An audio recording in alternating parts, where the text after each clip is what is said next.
Good morning, good afternoon, good evening, depending on what part of the world you're in. This is the Venture Outfitter Weekly, the Tech Ranch Weekly program where we connect with entrepreneurs around the world.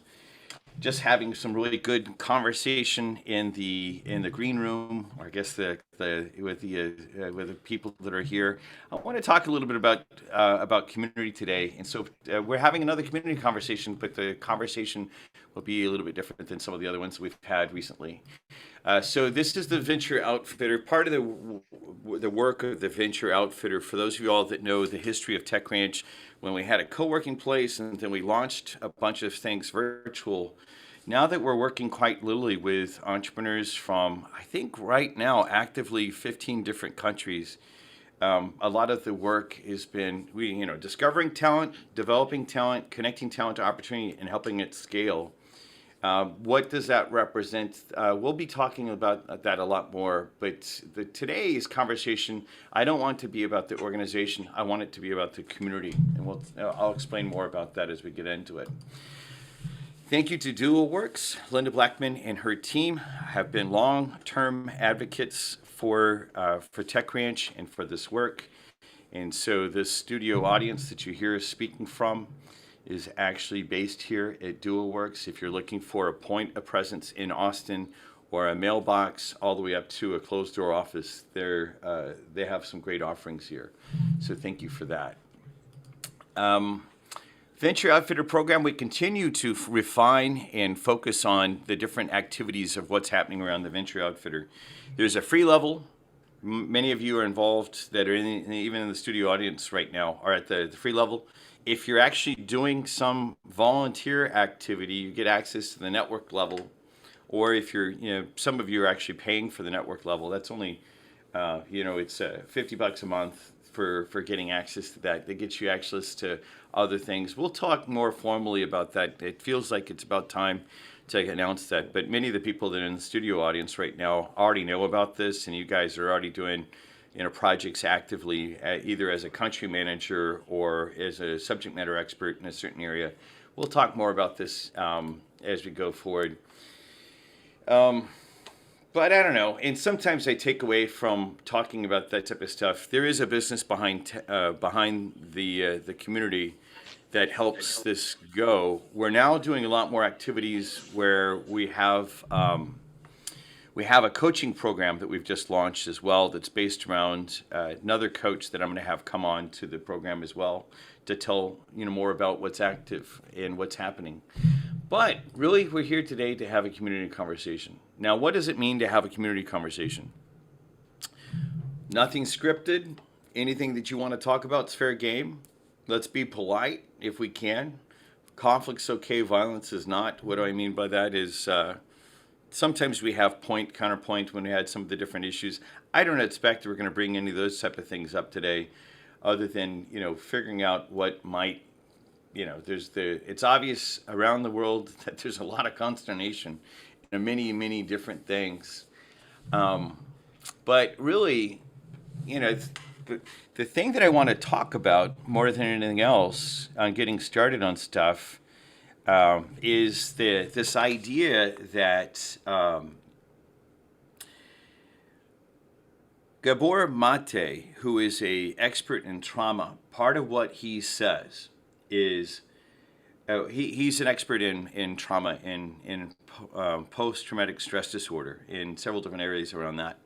One of his quotes is really interesting. For those of you all that know me, know that I spent a lot of time studying mental health, and there's reasons from my childhood about that all the way up to present day. And I've been a long-term, like 30-year advocate for technologies in that space and the mental health and support space and stuff like that. One of Gabor Mate's, he's absolutely a rock star, and I at some point will share some of his videos. One of my dreams would actually have him come speak to the VO Weekly.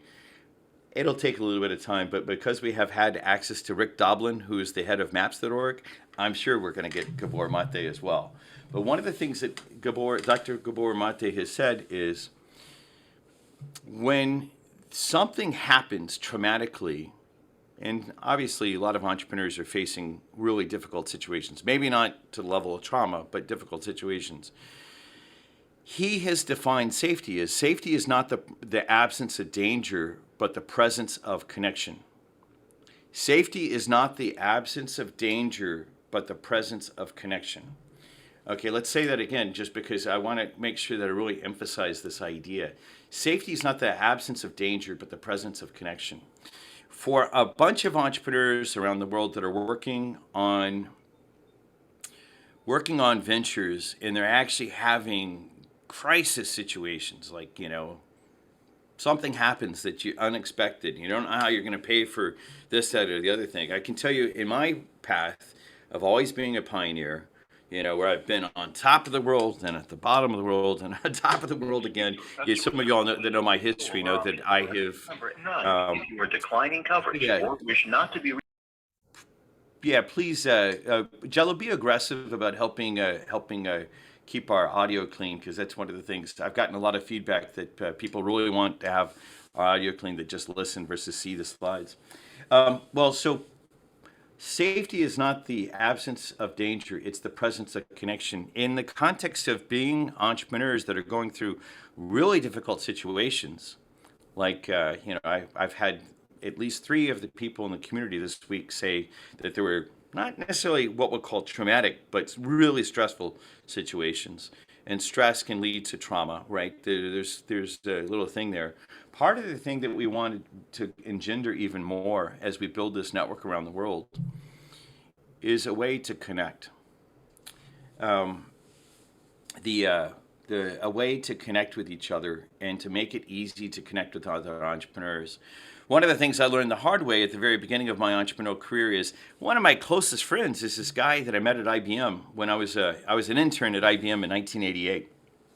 He's an absolutely great friend. We went through engineering school together and all that sort of stuff. We both graduated with honors from UT's engineering school, and he was quite literally a drinking buddy and all sorts of stuff. But there were certain things that I could talk to him about, like, relationships and difficulties around that. But there's certain things that he just didn't understand, building businesses and having the stress of the business and stuff like that. And it was just like, part of what we want to carve out in this special place among our community is a place where we can interact with each other in a safe way. Now, since we are publishing this to LinkedIn, there are things that we won't necessarily talk about live in front of however many thousands of people that might see the stream. I mean, there's not been thousands of people that've seen the stream, but there's certainly been some of our programs have now been streamed in the hundreds of times. So there will be things that we won't necessarily talk publicly about right now. But the thing that I want to presence that I'm actually I always appreciate, that I get the benefit out of because I'm connected to a number of you on a personal level, is to remind you that one of the most valuable things that we might do is be connected to each other, because safety is not the absence of danger, it's the presence of connection. And that's the key characteristic that, as we've looked at this walk through the difficulty of launching a business and all the ups and downs and all that kind of crap, that idea.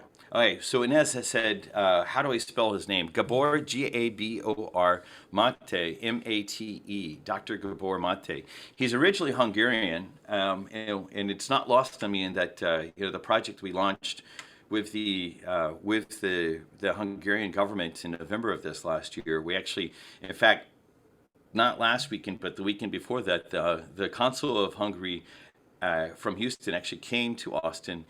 We got to go stand up paddleboarding together. It was really great to actually have connections with him. But what am I actually saying? Because of Hungary's past, a very difficult past. When I was in Budapest in November, at the end of November, one of the places I went to was the House of Terror. When you hear the words House of Terror in the United States, you think, oh, I'm going to a haunted house. When you hear it in Hungary, what you reflect on in the 4 hours that I was there was what happened to the Hungarians under the thumb of the Nazis, and under the thumb of the Soviets. And as this culture has been rebuilding itself, as the Hungarians have actually been, rebuilding themselves after getting their lives destroyed by these two regimes. Part is what's interesting, and you can feel it in the community spirit now. There's some difficulties that I would say that, sometimes when I talk in a positive manner about Hungary, some people think that I'm saying that I agree with the administration or something like that there. And that's not what I'm pointing to. I'm talking about the connection and the people, or as my friends from Mexico and Chile would say, de la raza, of the people, de la raza, of the actually, when you say raza, you don't necessarily even mean the people, you actually mean the dirt. And it's an interesting kind of connection. I just want to throw that out there because I always appreciate the connections. I know that we have a lot of people from all around the world.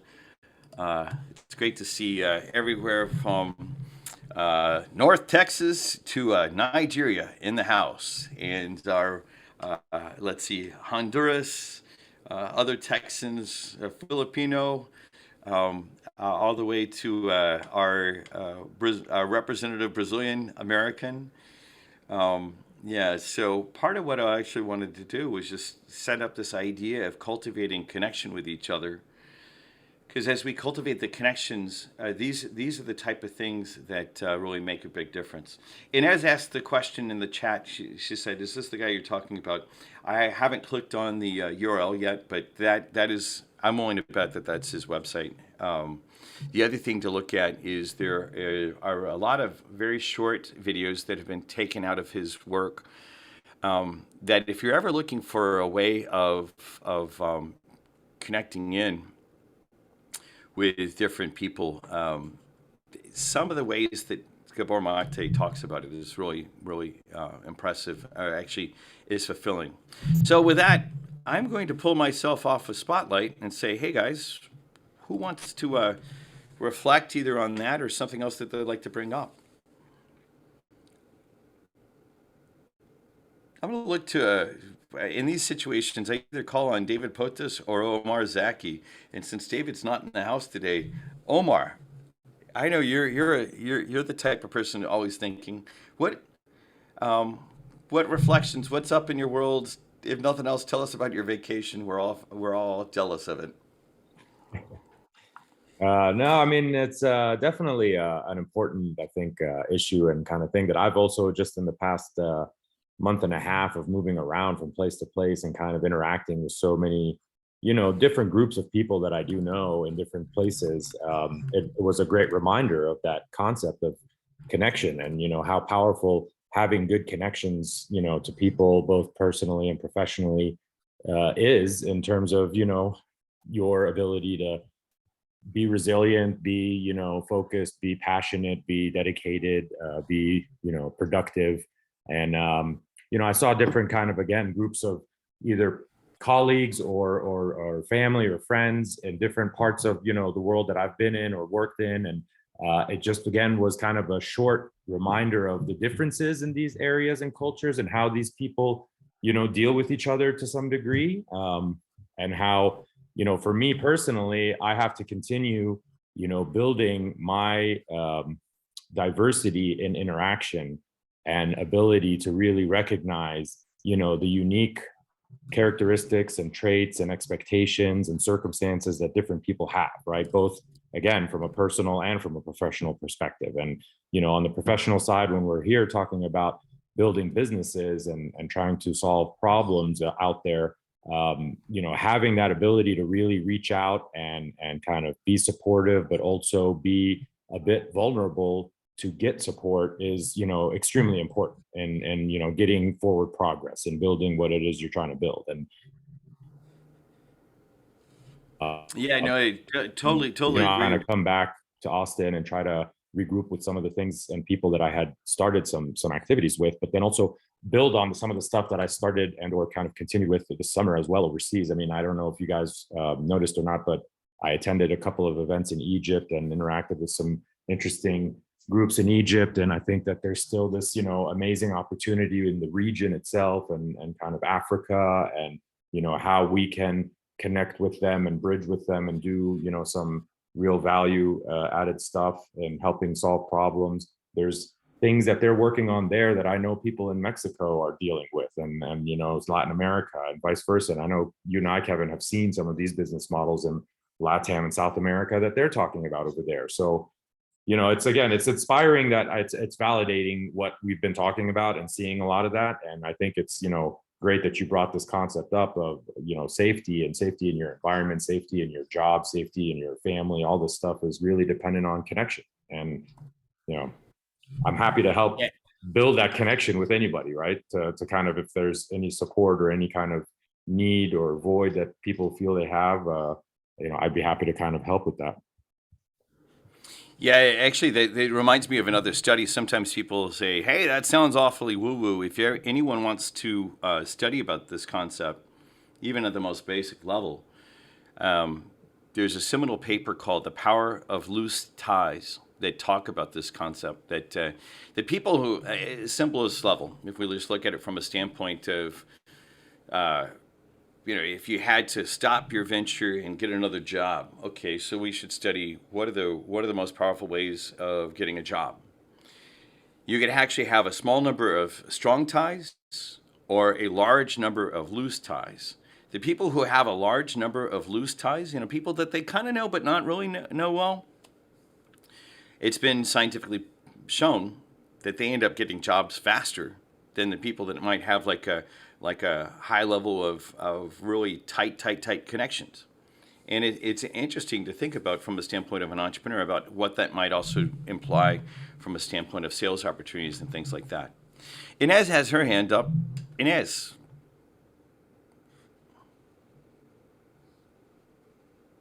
Hi. Yeah, there you are. Okay. So going back to the quote, like danger, safety is not the absence of danger, but the presence of connection. Sometimes danger is not out there, but it's in here. You know, just as I think about what I'm going to share, I just get nervous and I can feel my heart pumping faster. And so, I appreciate Kevin just giving me a little push before we started and saying, okay, you know, this thing that you shared off camera, let's have it, you shared again. Like, okay, I'll do it.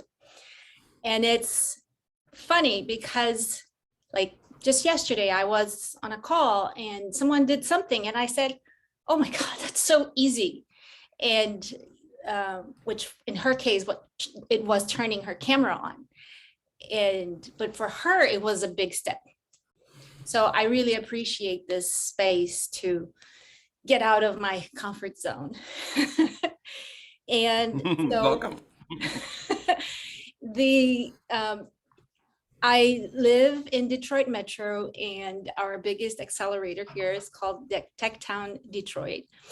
And it has a beautiful space. And on one of the walls, it says really big, what would you do if you knew you could not fail? And so I even copied it and I have it on my wall. You know, what would you do if you knew you could not fail? And so yesterday I posted this question in this group that I was meeting, and they threw the question back to me. So my answer to that is facilitate a transformational process for 500 people. Say more about that. Like, what's the energy that you have for that? Like, what does that represent? Transformational process. Give us a sense of the music, the feel, the things that you're thinking about there. Well, what I envision is that there's a team working together. Part of the team, including myself, is on stage. Part of the team is on the ground with everybody and working. And it's an experiential program, and people are learning something about themselves, about each other, about a cause that they all share that is important to them. And yeah, they go from point A to point B with just that energy feeding each other. And we just have a good time engaging in collective conversation and collective creation. And we have a party and dance at the end. Understood. Let me actually reflect on a lot of what I hear and what Inez is saying, just because it'll maybe I can give other color to other people. There's a lot of crisis happening in the world right now, right? There's a lot of crisis. People are like at the end of the rope, whether it's for political or some other type of reason, right? You know, inflation is up, gas prices are up. There's a lot of reason to have to not have hope. There's another expression that says that people without vision perish. And so part of what I hear in what Inez is saying is, how do you get in the middle of a crappy situation, which some could say that, you know, right now it's really difficult time, and I don't mean to belittle that, because yeah, it's not simple for me either. But you know, people without vision perish. If we don't know the way to move to the next stage, yeah, we already know what's going to happen. We're going to perish. I mean, so I actually wrote something about that recently when I realized how much crisis is going on and how to lead through it. So part of what I hear and what Inez is saying is this idea about helping individuals through a transformational process get in contact with their vision. All right, tell us more, Inez. Okay. I see myself co-facilitating with someone else. I see a male, so that we have the yin and yang energy flowing. And there I see a team of assistants who are working directly. So like there's this pair of co-facilitators who are kind of like running the show, giving the beat of how we're running this process. And then there are assistants who are also skilled at facilitation and coaching, and they are working with smaller groups, like groups of 8 or 10. And also I see then, and there's a variety of processes that all contribute for people to evolve into this direction that they want to evolve, whatever is the purpose of that particular meeting. And they're all the way from like processes that involve all 500 people at the same time, to groups of 10 interacting with each other, to smaller groups or even pairs, and individual activities as well for reflection. And it would be like a large scale Millennium 3 for those of you who are familiar with that. Yeah, for those of y'all that have, one of the things that Inez and I know each other from like 20 something years ago or so, is going through a program that's based around the LifeSpring series of classes. It's interesting to think about. I feel that same thing, Inez, about that it's time. So I'm going to take, since you took a risk, I'll take a risk as well. And I will just add one thing, is that Millennium 3 doesn't exist anymore, but Insight Seminars is kind of what took that place inside of me. And that is a place where also they have transformational and experiential programs. And that's also an inspiration for that.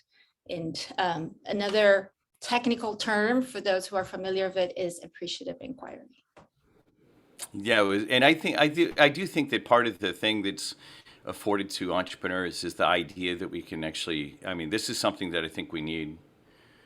All right, so Inez took a risk, I'll take a risk as well.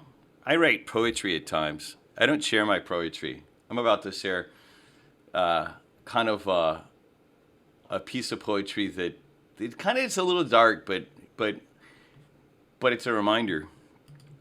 Here it is. I just clipped it out. I only clipped part out of the overall thing. Let me read it to you guys. People without vision perish, and so they started doing so. Sad in the lands, no one standing together, lost in themselves. Blame makes them feel better to hold the other down. Blame the gay, blame the ignorant, blame the neighbor. It's easier than dealing with the internal feelings not handled. pain and suffering, seen as weakness, hidden, seeping into every day. All right, so I feel exposed now, Inez, by the way. The thing that I would love to challenge us to actually look deeper into is right now, at least in the United States, I won't speak for the whole world, but at least in the United States, there's all this like stuff that's happening that I think that we actually have to figure out as entrepreneurs. Since entrepreneurs are the leaders of culture creation, the thing that actually, every once in a while I get like a piece of poetry that's like stuck in my head. I'm like, oh my God, I got to write this down. I got to stop everything. In fact, I was with a friend at breakfast, and I said, hey, I've got to just stop our conversation. I think she thought I was being a little bit rude, but I actually had to write this down because it's so, the thing that I actually want to reflect on what Inez is saying with the idea of a possible, the possible challenge to all of us as entrepreneurs is, since we are the culture creators, we actually have a responsibility to deal with those internal feelings and transformational type of work, like what Inez is pointing to. And it doesn't have to be the class that she said or that I've taken as well and stuff like that. But we have to figure out how to deal with that internalized set of feelings that are not handled. And one of the great things about entrepreneurship, and what a pain in the ass, yeah, I said it, is that it really flushes up all that sort of stuff. I don't know if anyone else has another reflection about it. I'd love to hear from you guys. But thanks for, I'm probably blushing. Maybe I am, maybe I'm not. I am certainly am in the inside right now that I actually just shared that, but oh well. Inez, take the ball for a second. Help me out here. Okay. Which direction do you want to go? I don't know, or ask Omar, or ask Adam, or ask Okay. someone Well, else. I just thought it's really interesting. My perception of what is happening is like, it's kind of like each of us has an edge, right? Okay, this is like just right the edge of my comfort zone, and you push me, and okay, I'll go, and the way my accepting of you pushing me beyond my comfort zone, it triggered you to push to, in a way, I feel like I pushed you too. And Yeah, no, it's all definitely. about, Look, and it's all about like, what is the attitude about my edge of my cliff, right? And it's like, oh my God, I'm gonna fall and crash, or no, I'm gonna jump and fly. And so I am feeling very grateful for the opportunity to share what I shared, because I feel like, okay, now it's out there. And if I can be of service in that way, the person who can be served by that will find me. And same thing with your poetry.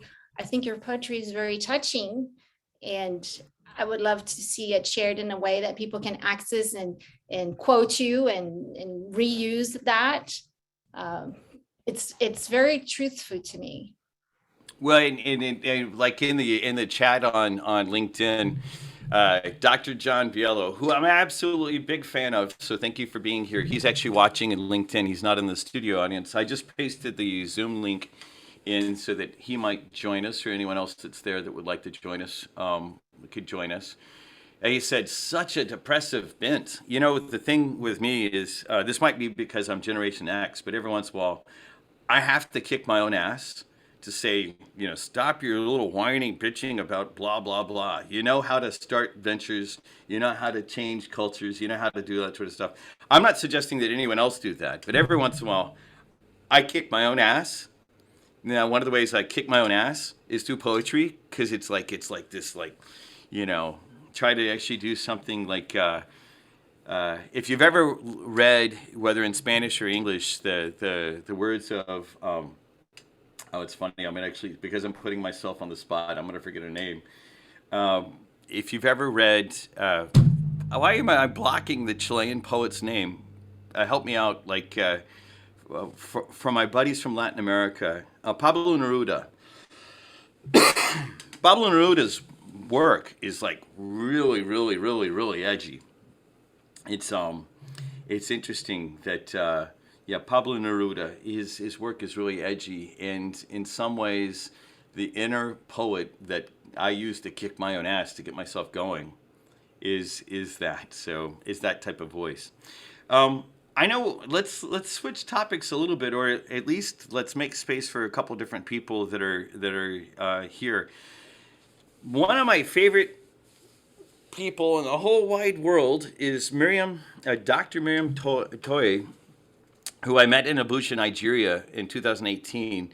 The last time we've caught up with her, she was in London about to apply for another fellowship. I'm just wondering, Miriam, are you in a space where you actually feel like we can get you to join in the conversation and tell us what's up in your world and what you're working on? Because you truly have been on the front lines of dealing with death and disease as a doctor in Nigeria, and you've seen stuff that many of us can't imagine. I'm just wondering, what's up in your world?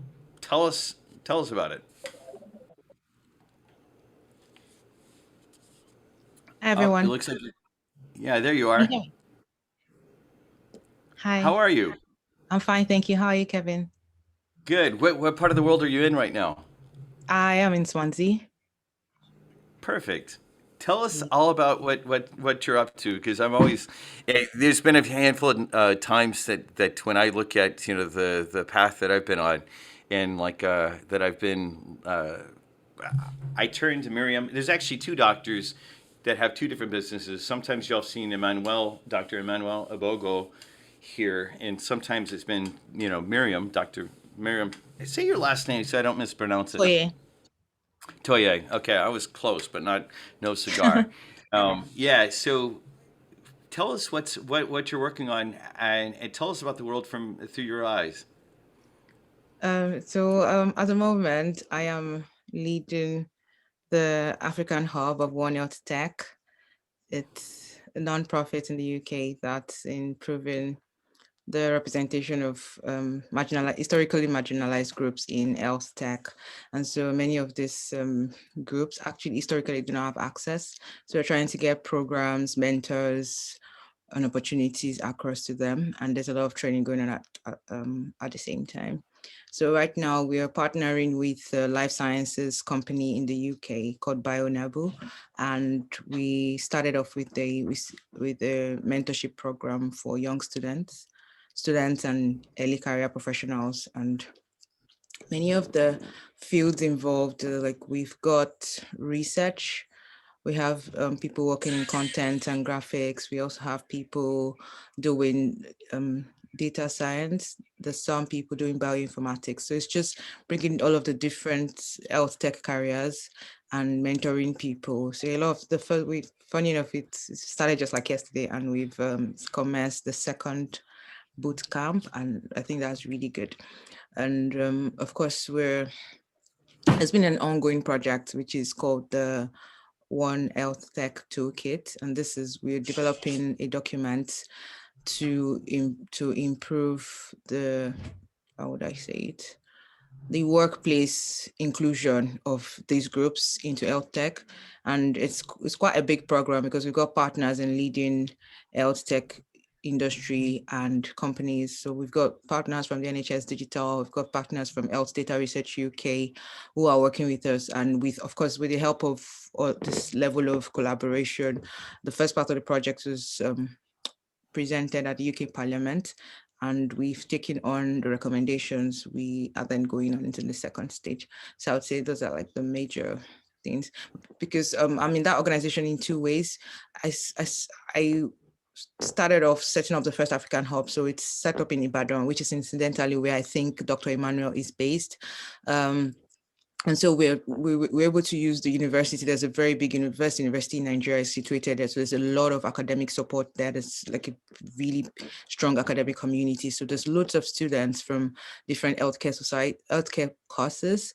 So they are able to form that health tech interest early on in their career. And then because for the past 2 years, I've been in the UK, I also work with the headquarters, so to say. So that's majorly it. And yes, thanks Kevin for your help. I'm trying to apply for a so there's something called the Global Talent Visa in the UK for people who are in tech. So like you're going to have to prove your contribution to digital technology. So I've been advised and encouraged by people that I've done so much work in health tech, even if it doesn't seem like it. And I needed to reach out to founders and CEOs. Yeah, we know. But Kevin was one of the few people I knew that I could count on.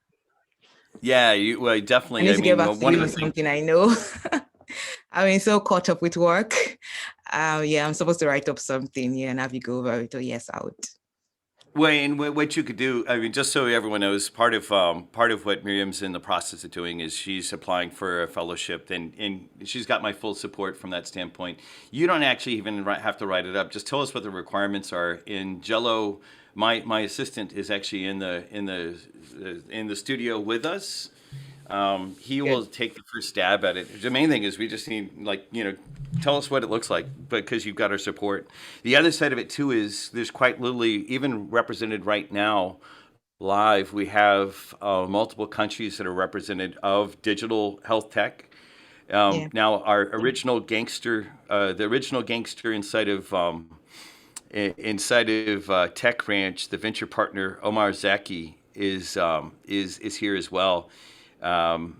He could actually, if you don't have connection to him, it'd be great to make sure that you do. I don't know Omar at the previous, like 2 years ago, 2020, end of 2020. You introduced me to Omar, my team and I. Then remember when we were doing the hackathon with Yale. Yeah. In the US, where we were creating like a device. Yeah, you connected us with Omar. Okay, good. Well, the main thing is we're here to support you from that standpoint. Thank you. And also, there's quite a number of entrepreneurs, especially in Mexico, that have really interesting digital tech as well. That for those of y'all that remember Carlos and Nancy from Chihuahua, Mexico, their product is now booming. In other parts of the world, they have a way of detecting heart attacks before they happen, like up to 8 hours before they happen. So yeah, I mean, if there's tools that you need, just got to tell us what you want, and I'm always excited when you're here. So. Oh yes, yeah. I've got some time off work, so I had to just join because most days it's when I'm on my commute and it's so impossible to join. So I'm really glad to be here. Yeah. So for those of you all that are wondering what Miriam's organization is called, or what, there was a question about the URL. It's onehealthtech.com. ONE healthtech.com. I'll also paste that into the LinkedIn Live, just so people actually have that as a reference as well. Anything that anyone, is there anything that would be helpful for you right now, Miriam, that you'd like to make a request to the community? Yes, if anyone's got, thank you. If anyone's got ideas and ways we can support our students and young professionals, that would be really great, because the mentorship program right now we're running has been really helpful for them. It's just something to show them that they need to expand their horizons, to see what they're doing as something that can have impacts way beyond their university. I think many of them are quite young, but they're very brilliant, and they actually have no full idea yet of the kind of power that they have. So I'll be really excited if anyone has got programs, little projects. We've got people who are talented in graphics design, health content creation, bioinformatics, research, data science. So we're hoping to collaborations. And of course, if anyone is interested in setting up a hub in their city, I'll be more than happy to pass that across to the headquarters. Perfect. Well, how's the best way for them to follow up with you, to connect with you? Yeah, you can reach me on LinkedIn, but let me get my LinkedIn. Give me a second. We'll go ahead and share that right here so that we can actually if you have questions, you can always ask me, but the best thing is, if at all possible, just so I don't slow things down, because a lot of times I get questions afterwards. We'll make sure that in just a second, I'll ask Jello to grab Miriam's LinkedIn and then post it into the chat on the comments for the LinkedIn that's going on.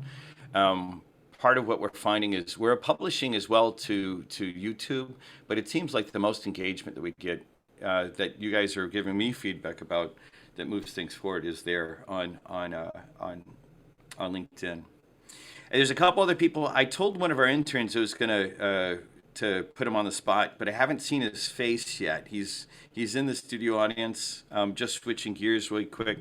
Thank you, Miriam. Do post your LinkedIn here, so we can also post it onto the LinkedIn chat session that's going on right now. There's a number of people that are following that are outside of the studio audience, but they're there.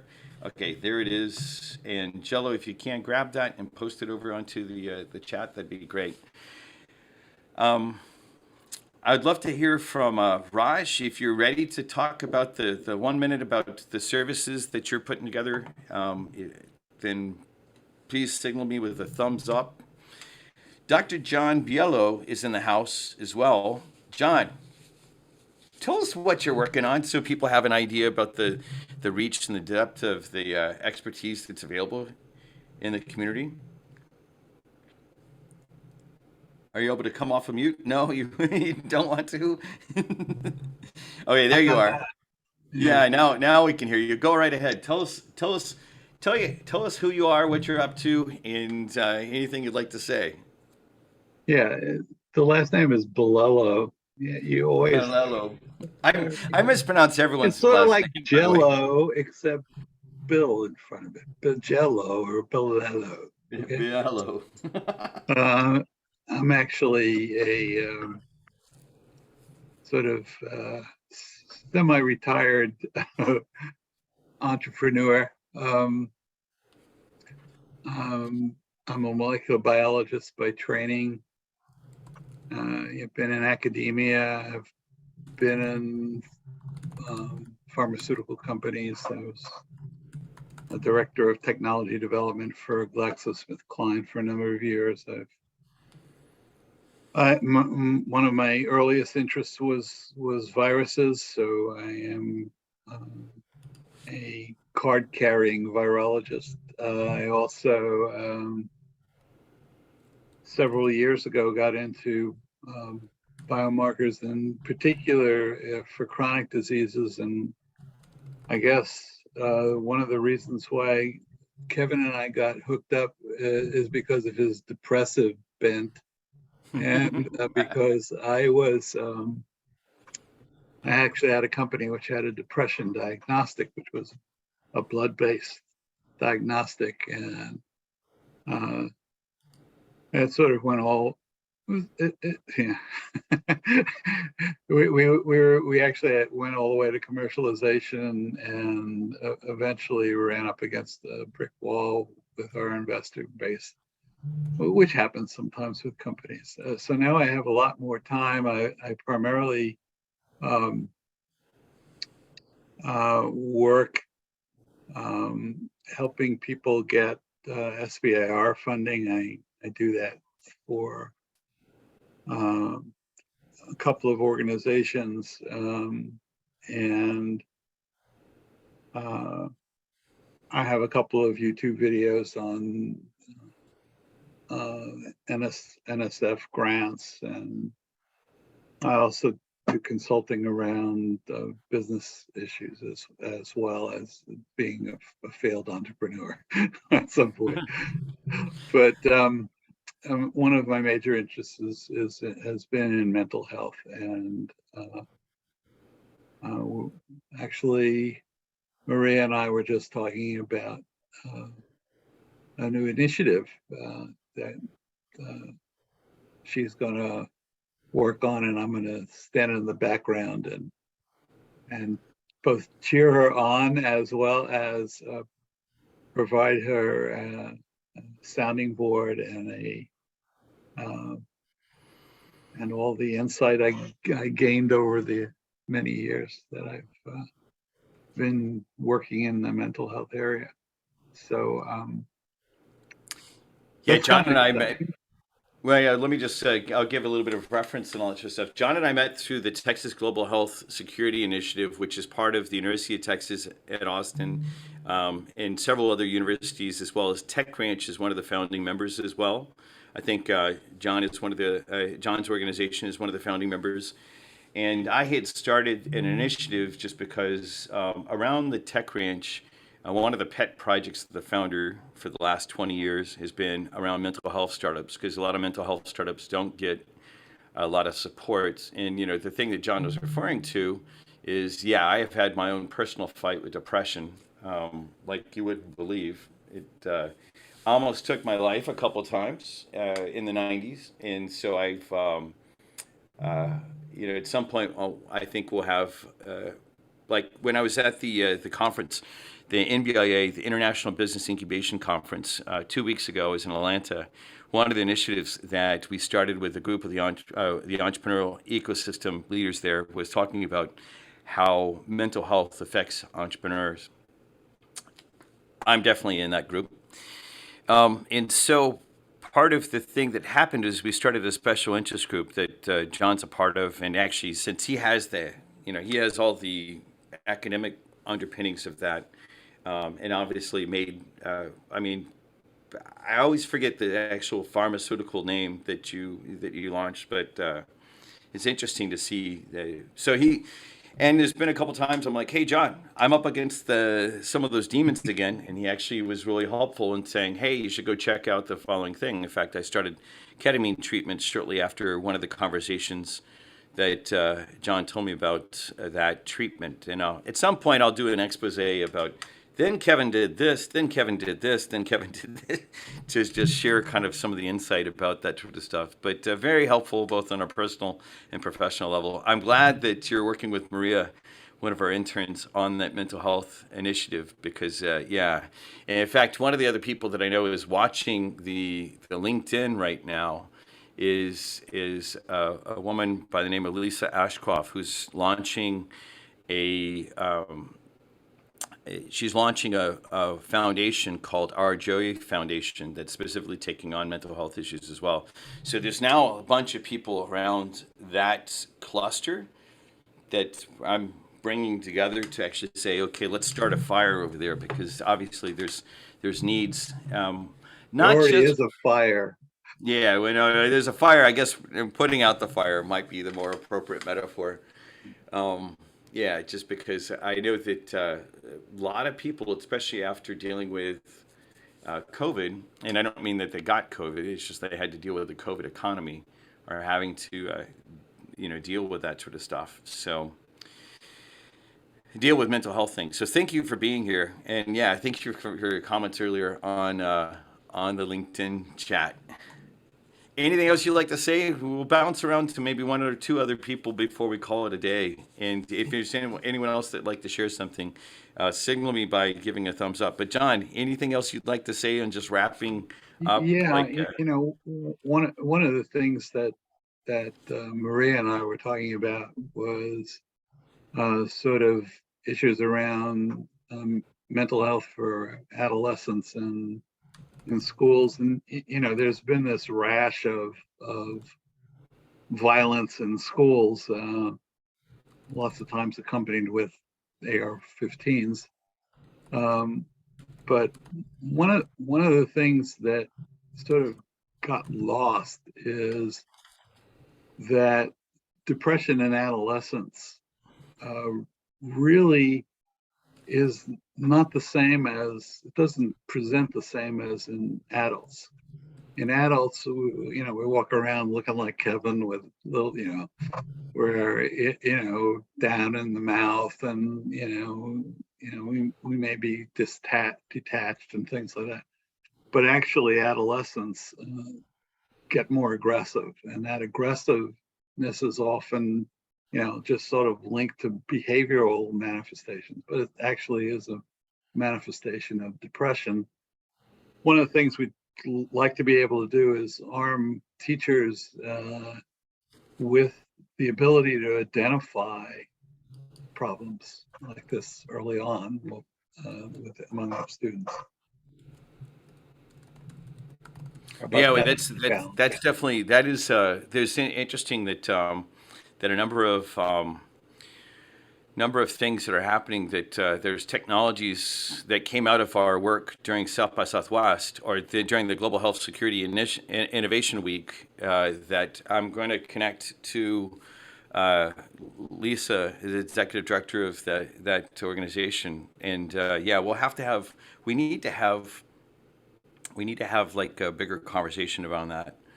Yeah, Inez just said in the chat, underneath anger, there's pain hiding. Yes, it's one of the things that's happening. So, I think that that's going to be another one of the topics. And if anyone has a specific framing or people that you think you'd like to invite in to have discussion among our culture creators, our entrepreneurs, let's definitely do that.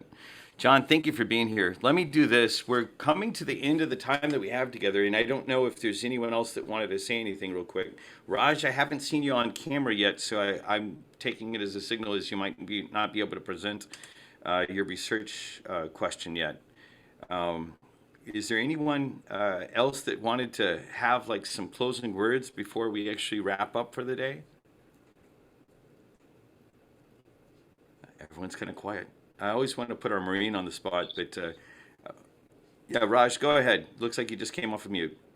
Yeah, sorry, my camera isn't the best right now, but I'm still able to present like what I'm working on. If that's Oh yeah, good, it'll be go very ahead. brief. Yeah, so one of the things that we have a number of different, we have an intern program that around Tech Ranch, and one of the cool things that's happening is these interns are really digging in and taking on their projects really aggressively. So I mentioned to Raj, I would give him a minute to just say, hey, show us what you're up to, so that entrepreneurs can be thinking about, oh wait, I might be able to employ that technique, or I might be able to engage that. And we're going to have the consultant that actually taught us about this process come present at some point in the future. But Raj, go ahead, right ahead. Sure. Howdy, y'all. My name is Rajveer Kindra. I also go by Raj. I'm interning at Tech Ranch, learning directly under Kevin about everything ranging from government, international business, entrepreneurship, and consulting. My first project is creating a report on 3 Japanese trade organization, JETRO, affiliated companies based on their market hypothesis. And my second project is an exploratory research on the viability of gas power generators to leverage the U.S. energy grid to support electric vehicles. So those are the 2 dual projects that I'm working on.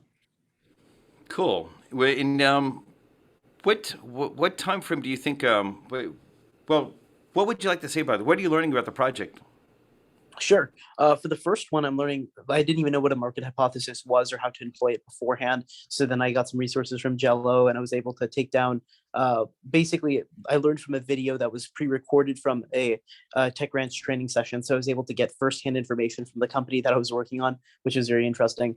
And then for the second project, it's just employing my research skills for a more consultant-based problem. Beforehand, it was a lot of general research about different problems when I wasn't working in a field related to business, but now I can apply it in a business setting, and I think that's extremely important.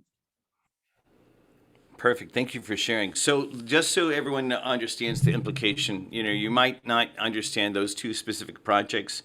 We'll have Raj come back and actually develop out and actually present. This is what he's finding as an example for those 3 Japanese companies that we're working with, 9 different companies from Japan right now. But the great thing about the process is there's processes that I've personally trained a number of you in about building a market hypothesis. It's my take on the lean startup practices, the lean canvas, to encapsulate a conversation around a market hypothesis and to do discovery really quickly with that market hypothesis. The problem is a lot of times people will come to us, entrepreneurs will come to us and say, I'm looking at this $4 billion market. And you're like, well, as an entrepreneur, as a startup, you're not going to be able to take on a $4 billion market. You really need to look at, what's the $200 million market that's leading that $4 billion market. And then that $200 million market, what's the $20 million market that you actually are going to tie into, that because you're focusing on that $20 million market, an entrepreneur, especially from a different country, can come into the United States and have a chance to really target a $20 million market and they get a foothold to then expand out to the 200 to the $4 billion market. Part of what we want to have as a service for all of y'all is this idea that, once you buy into this process about how to do this type of discovery, having a fleet of interns who go do some of that research for you and having it gives them this really excellent experience of understanding about markets.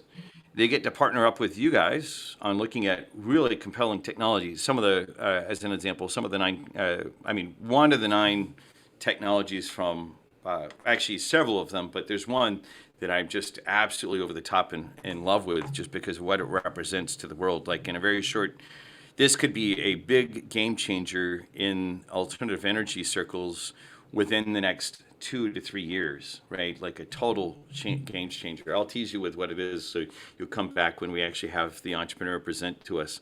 But a big game changer. And so, but his organization is really small.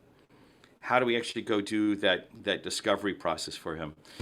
That's what's represented by what we just heard from Raj. We'll make sure that we actually go into more depth about that.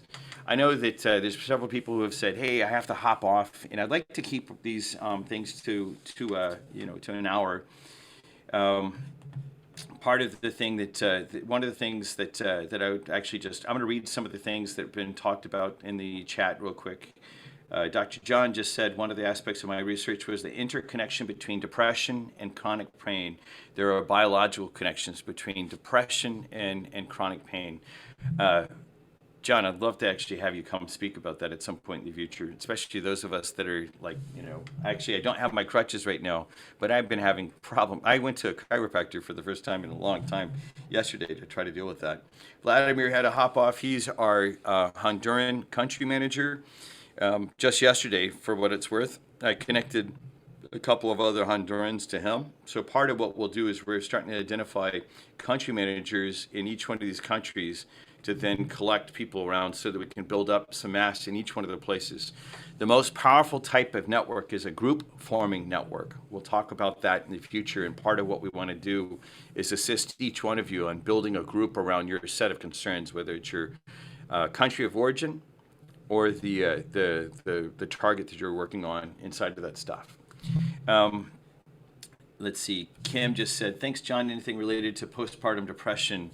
And he shared his email address there, so hopefully you'll get a chance to connect about that. And so more generally, on postpartum depression, if you have information that you'd like to share, our entrepreneur, Kim Johnson, who has 1 foot in Washington State, 1 foot in Spokane, Washington, and 1 foot in Austin, Texas. Get a hold of him.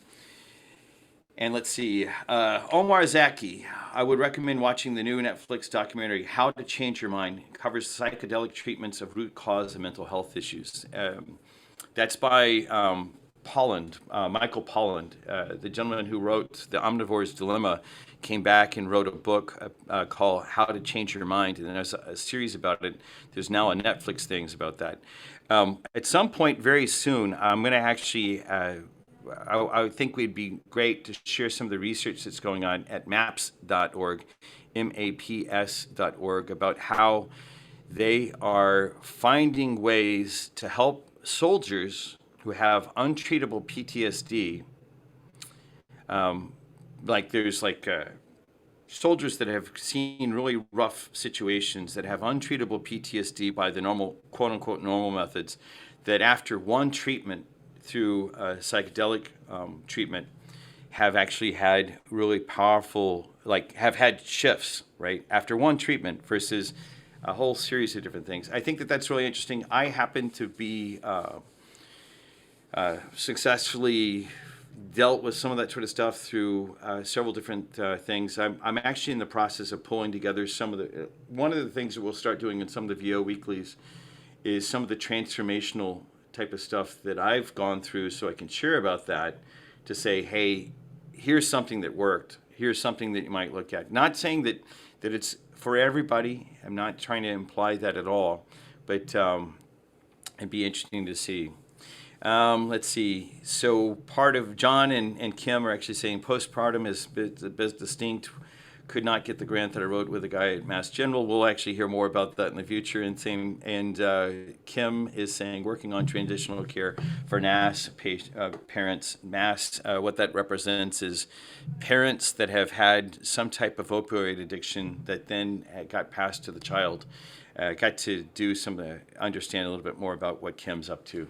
All right, well, I tell you what, I know the time has come. I love when we actually have these kind of unexpected but very juicy type of community conversations.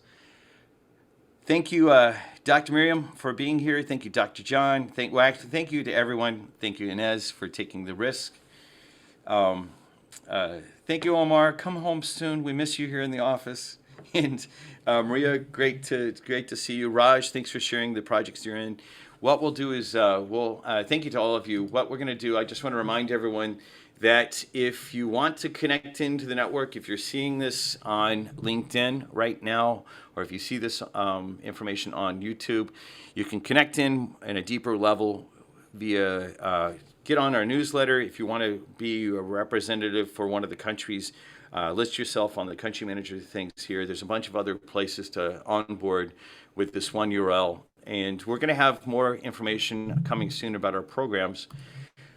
Well, what we're going to do for today is say, it's always an honor to be here with a group of entrepreneurs, doctors, nurses, caregivers, change makers, culture creators in the world. Let's go change the world for the better together.